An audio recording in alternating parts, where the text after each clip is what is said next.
ज्ञान धन लूटे करे गुरु भक्ति। ज्ञान धन लूटे करे गुरु भक्ति। धर्म करते ही सुख को भोगे पुनः देह धरि जूटे।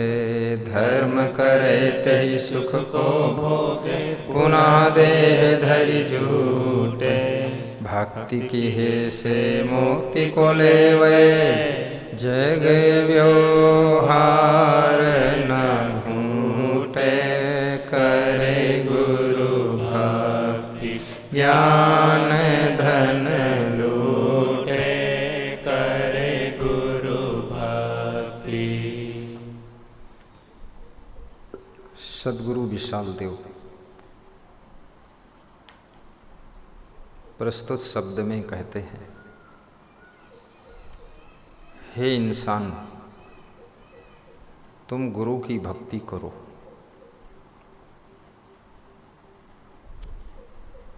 और ज्ञान धन लूटो। विशाल देव ने ज्ञान को धन कहा है। सोना चांदी भी धन है, रुपया पैसा भी धन है, कुटुंब परिवार भी धन है, देश भी धन है, पशु भी धन है। पशुधन अधिकारी होते हैं, पशु भी धन है। एक गृहस्थ के लिए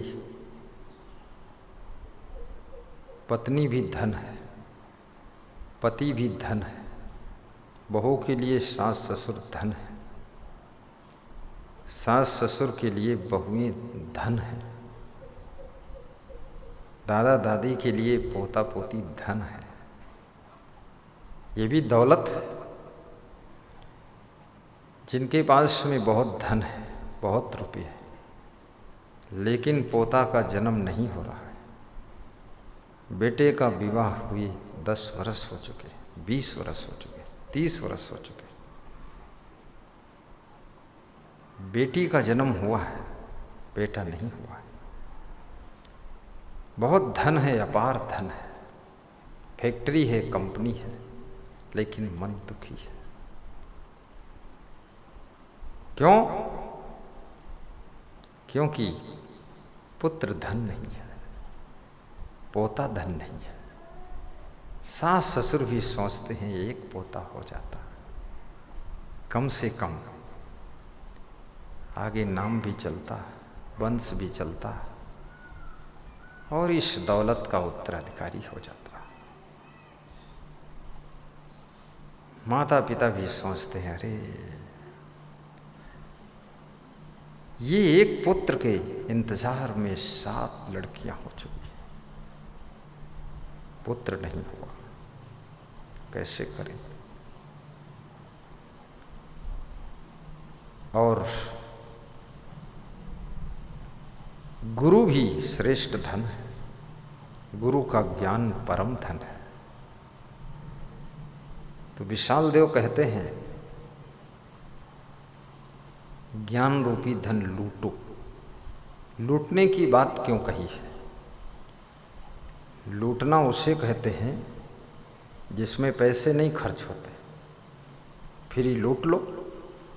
लूटना उसे कहते हैं कितना ही लूट लो, कितना ही प्राप्त कर लो बाबा, कोमल दृष्टि से, भाव से, कितना ही पा सकते हो ज्ञान धन।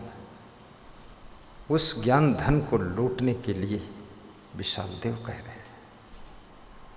और वो विशाल देव इसलिए कह रहे हैं, ज्ञान धन के बिना दुनिया के चाहे जितने धन हो तुम्हारे पास, फिर भी तुम निर्धन हो। भक्ति धन के बिना तुम निर्धन हो। सद्गुण धन, सदाचार धन, सदचरित्र धन, इसके बिना तुम निर्धन हो।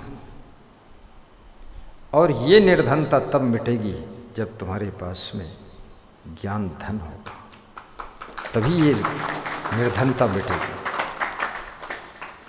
ज्ञान धन लूटने को विशाल देव ने कहा है। जिसको आत्मज्ञान नहीं, भौतिक ज्ञान नहीं, आध्यात्मिक ज्ञान नहीं, पारिवारिक ज्ञान नहीं, सामाजिक ज्ञान नहीं, शारीरिक ज्ञान नहीं, जिसको सुबह से शाम तक की दिनचर्या का ज्ञान नहीं, वो व्यक्ति दुखी रहता है, उल्टा पल्टा काम करता है। जिसको ये भी ज्ञान नहीं कि सासू से कैसे बोलना चाहिए, बहू से कैसे बात करना चाहिए।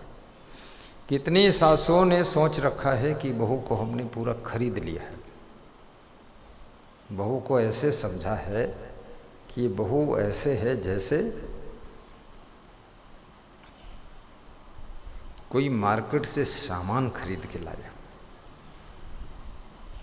पर बहू सामान नहीं है, को खरीदा नहीं है, बहुत सावधानी रखना पड़ेगा। कितनी बहुओं ने समझ लिया है कि अब ससुराल में हम आ गई, अब सास ससुर को सबको मैं खरीद चुकी हूँ, अब जैसा चाहूँगी वैसा रौंदूंगी। तो सासु रौंदे से डर के अलग ही भाग गई। कौन रौंदा हुआ? ऐसा नहीं है। सासू के साथ में भी व्यवहार करने का ज्ञान धन होना चाहिए। बहुओं के साथ में व्यवहार बर्ताव का ज्ञान धन होना चाहिए। शिष्यों के साथ में व्यवहार बर्ताव का ज्ञान धन होना चाहिए।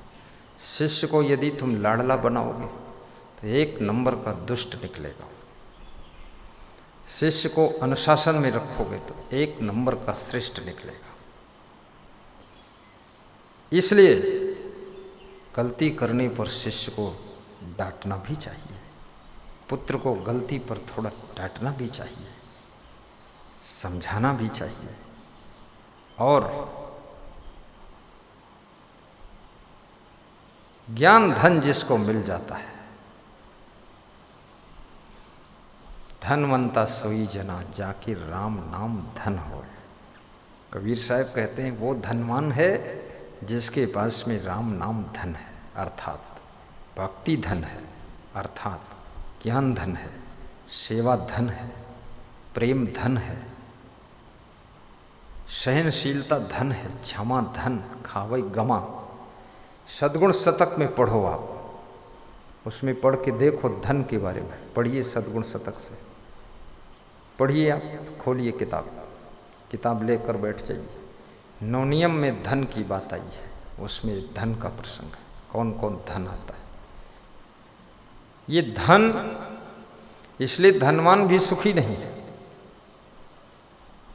क्योंकि उसके पास में सद्गुण का धन नहीं है, विवेक का धन नहीं है, आत्मज्ञान का धन नहीं, इसलिए वो दुखी रहता है।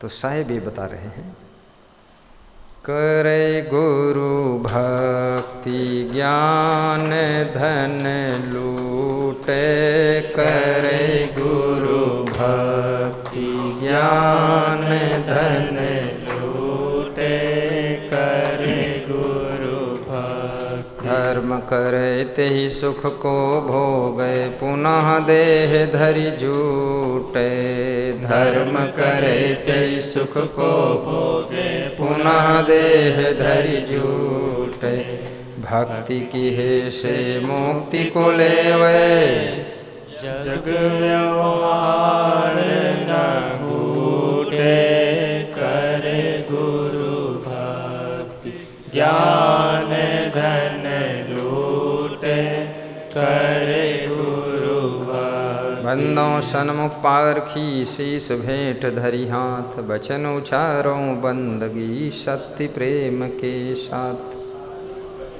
साहिब बंदगी, साहिब बंदगी। बोलिए।